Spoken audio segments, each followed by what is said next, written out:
Afternoon. The only injury update was that Kevin Ashton did practice a little bit last night, and he'll go these next couple days, and then we'll see at the end of the week where he is. But just good to see him back out on the field. You've been comfortably at home for more than a month, going back on the road for Halloween.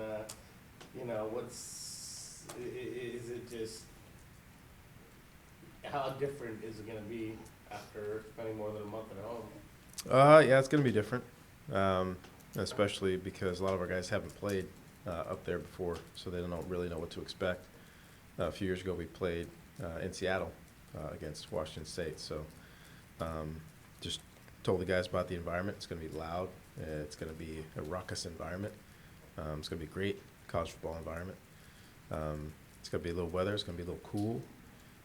So, just looking forward to that challenge of, now we're not at home. We're on the road in a tough environment with some rain and colder weather. Can we still play at a high level? And that's just our next challenge. On Saturday night, you said, what took you so long to ask a question about Christian? So I'll get right to it. Like Cody and Barry, Christian is a legacy player. How much of a built-in advantage does a second-generation player have? I think the closest thing to an advantage is having our best recruiters in his home. Not only talking about how special this place is, but also laying the foundation for how hard you have to work to get here. That has nothing to do with sports. Has to do with other extracurricular activities as well as your academic profile and preparing yourself intellectually for a place like this. And I think that's a big thing, is that Stanford is different. Stanford's not the easy road, but Stanford's worth it. And that's what we try to get through in recruiting. But it's nice to have two recruiters in the home. When you're recruiting a kid, do you look at that? Do you look at the bloodlines? Is that a factor? Not necessarily, because you never know.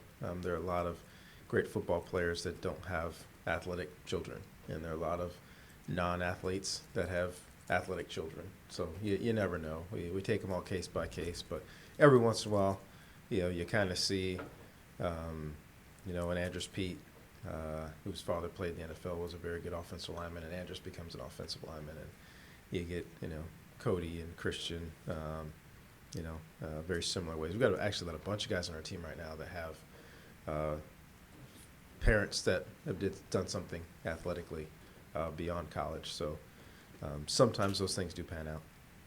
And do you think there's anything in the genes, or is it more being around people that have gone through that experience before? I think it's a combination of both. I think both help. You got to have some natural ability. It can't just all be want to.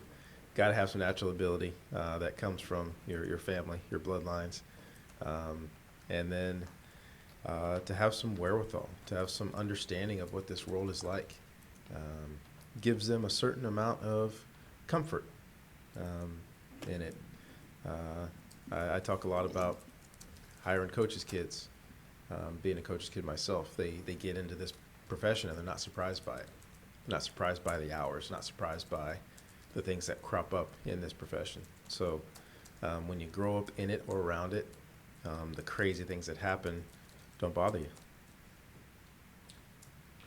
David, in what ways are the Cougars better this year than they were last year? It's not, some of it's not quantifiable. They're playing better. They're just playing well. I think the quarterback's playing at a high level. I think they're protecting him better than they have in the past. I think they're running the ball a little bit more than they have in the past. They've got a really good runner, really shifty and can make some plays as a runner. They've got guys that are making plays down the field, but then also making catches and running after the catch. So it's not, some of the 20 and 30-yard gains are actually 5-yard throws. And guys are catching and running. It's not just throwing the ball down the field on deep drops. It's watching it, you get a really, really good sense of how this offense got its name and how it got to be so exciting, because it's short passes, it's deep passes, it's screens, its runs. It's very, very versatile.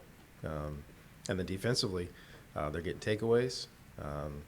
They're making plays. They're getting sacks. They're contributing. It's not just every game's an outscoring deal. They're playing well on defense as well. How would you compare Luke Falk and Connor Halliday? Boy, that's tough. That's tough. I think Luke's probably a little bigger, a little thicker.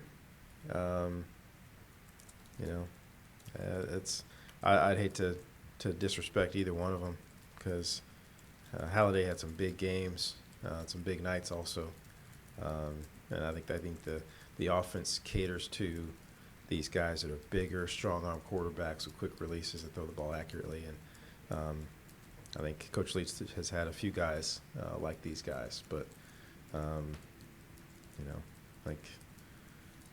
I think as an entire team, I think they're just playing better. They're playing with a lot more confidence.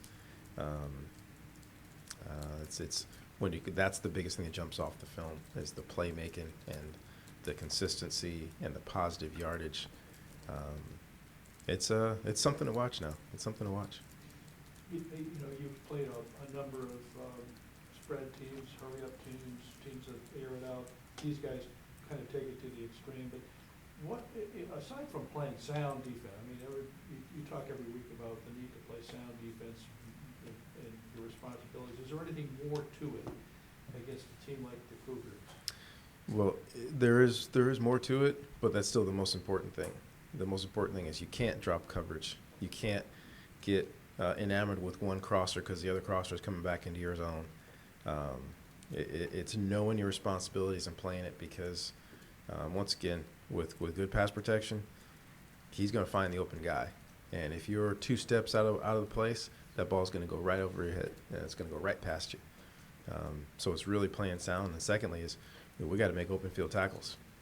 They make you play 53 1/3. They make you play sideline to sideline. And you may be one-on-one with a guy, and you better tackle him and get him down. And while the rest of the troops rally to get there to help you. Secondly, of course, we got to try and get pressure. Can't let him sit back there because it'll pick us apart. And then playing the back end. You know, can't give up the deep ones. You know, they can get you a little bit by a little bit, or they can get you in big chunks.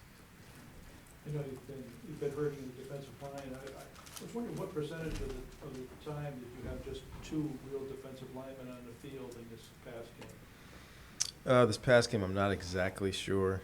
Or like 90% of the time? Most of the time, we have 2 defensive linemen on the field in our nickel package, with our outside linebackers being the defensive ends. So, you know, we're able to get a little bit more rotation, especially with Nate Lone coming back. And we're able to spell those guys a little bit. And Lance does a good job of mixing up what we ask those guys to do. And Coach Hart does a good job of rotating those guys, so they try to stay fresh. But the past couple of weeks, we've been able to get by. Those guys still play a lot of snaps now.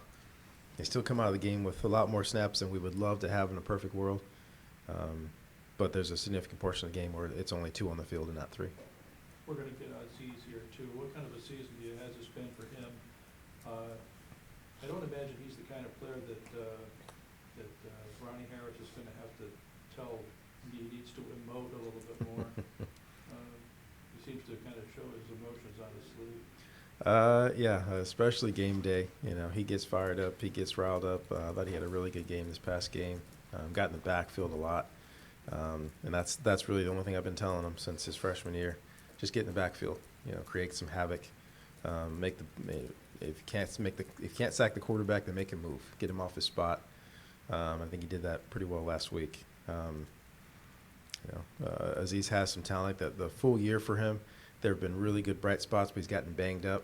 Once again, our limited numbers. He's had to play a lot more plays than we had initially wanted to with all those guys because we had a really good rotation with Harrison early in the year, which we weren't able to keep up with. But he's made some plays. He's rushed the quarterback, which is what we need him to do. Does how Washington State plays affect the numbers that you'll carry? Will you carry more DBs on this trip than you would? No, we'll carry the same group. It's all the same. We'll carry the same group. And we have nickel and dime packages like we always have, and depending how the game goes is how we either rotate them or play them. Whereas we've played a lot of defensive backs this past year, just in this first half of the season. So even a lot of our young guys have gotten some significant time on the field. So if it turns into one of those games where they throw the ball 50-something times, we can rotate our guys, knowing that they've all have some experience, and hopefully be able to hold up against these guys. Physically, how's Christian holding up, given he didn't play a ton last year, getting 30 touches a game now against high caliber competition? He's holding up very well, very well. We're conscious of it. We're trying to take care of him. He only knows 2 speeds, which is on and off. He took some big shots this past game, kickoff return and some really physical runs, but that's how he plays. He doesn't change how he plays, and we'll take care of him to a certain degree during the week, but he's a running back. He's going to run the ball between the tackles as well as outside, and he's been holding up very well. One of the interesting aspects of this game is just the contrast in styles, and the Pac-12 is now full of up-tempo spread offenses. If you had to sum up in a nutshell why you do it the way you do it, I'm not arguing that you're a run team, because we know you're not now, and you got explosive guys all over the place. But why do you, if you could sum up why you do it so differently than everybody else, how would you do it? It's different from everybody else in the Pac-12. It is in most of the nation. That's right. Two big reasons. One is I've got a great history with it. Played in it, coached in it. Was fortunate enough to be with 2 NFL teams that led the NFL in rushing different years. One year with the Baltimore Ravens, one year before that with the Oakland Raiders. And I like it. I think we do a really good job with our running game, with our running backs and fullbacks and tight ends. I think we do a good job of mixing in a lot of different things with 3 receiver sets, 2 tight end sets, 3 tight end sets. I like our versatility, that we're able to do a lot of things. But then the second reason is that it works. That's always worked. If you do it well and you execute it right and you put guys in position to make plays, it works. And I know other people have gone to different ways, and I think a lot of times there's a lot of stat chasing out there, and if we go faster, we get more yards, and that stuff never really appeals to me. I want to do whatever it takes to win a football game. I like winning time of possession, but it doesn't equate to wins. But when you combine that with being good on third down and being good in the red zone, then it does. You limit the other team's opportunities with the ball if we keep the ball longer than they keep the ball. So there's a little push and pull with that. But the bottom line is I like it, and it works. With Utah losing on Saturday, do you address the team to make sure they realize that every week is maybe a championship kind of caliber week, or the importance? Our approach hasn't changed since after Northwestern, which is we have a crazy schedule. This is a crazy conference.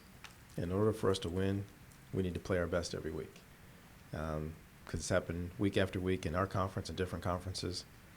You can't ever be surprised by someone beating somebody else.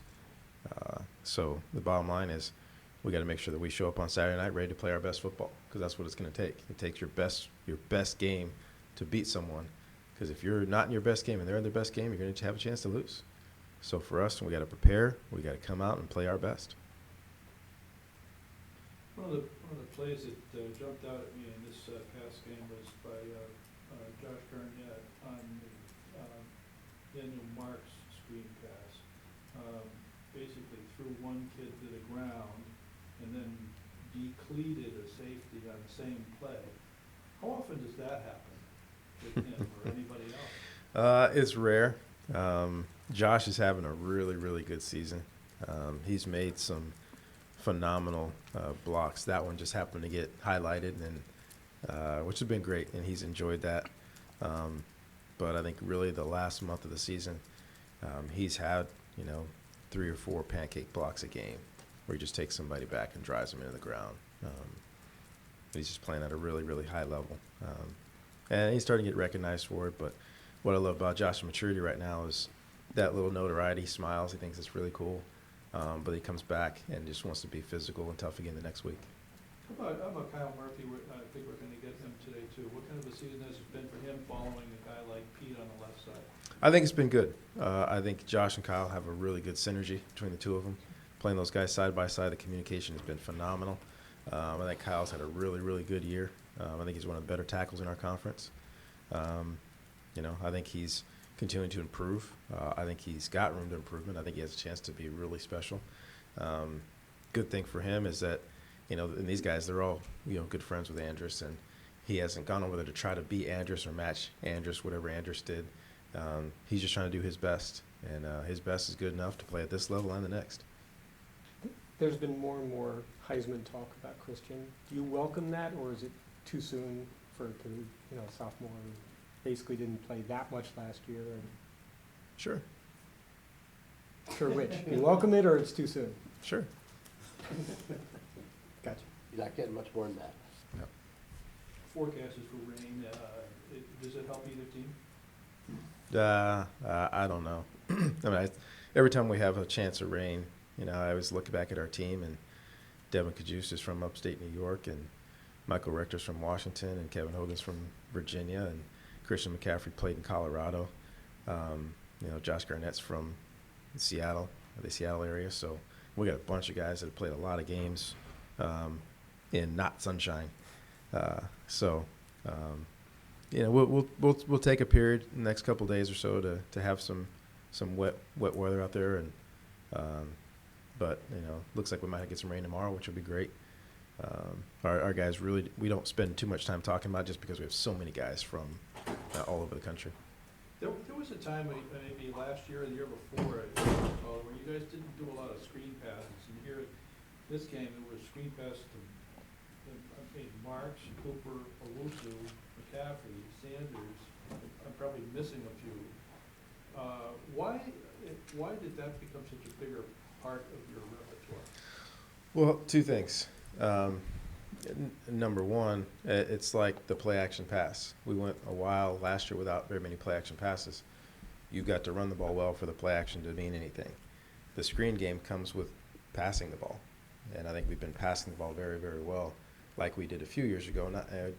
We went through times last year we didn't throw the ball very well, and you don't get the same pass rush. So when you're throwing the ball well, the screens mix in very nicely because your quarterback's playing at a high level. So those things, I think, go hand in hand.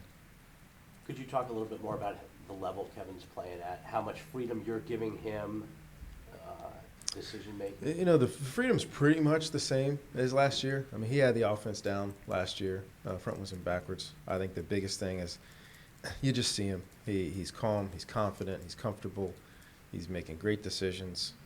I don't know how many games in a row this is where he's over 70% completion. He's throwing the ball accurately.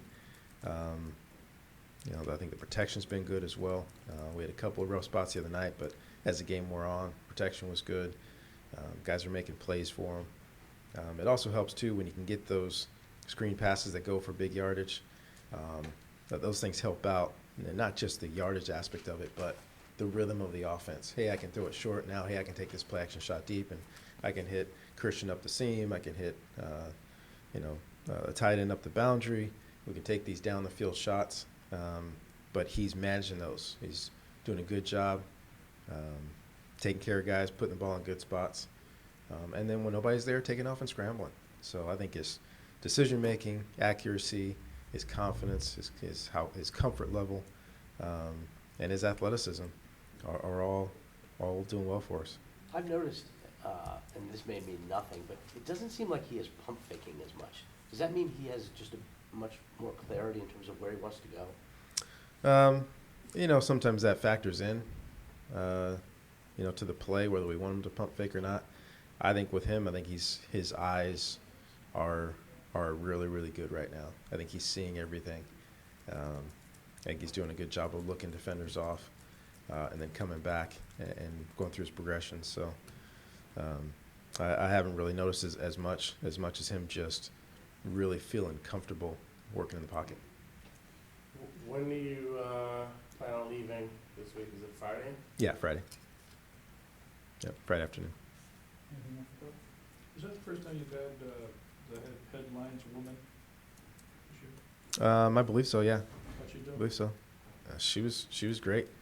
I know she made the call that was down right before the marker, where a lot of people were saying no, we should challenge it, and we saw it on the board before we had a chance to challenge it, and it was right where she put her foot. That's the bottom line. Is the best thing about it is that you don't notice that she's there because she's doing a good job. There were no complaints on her sideline. It was good. It was good. I think the entire crew did a really good job this past week. Thanks, everyone. Thank you.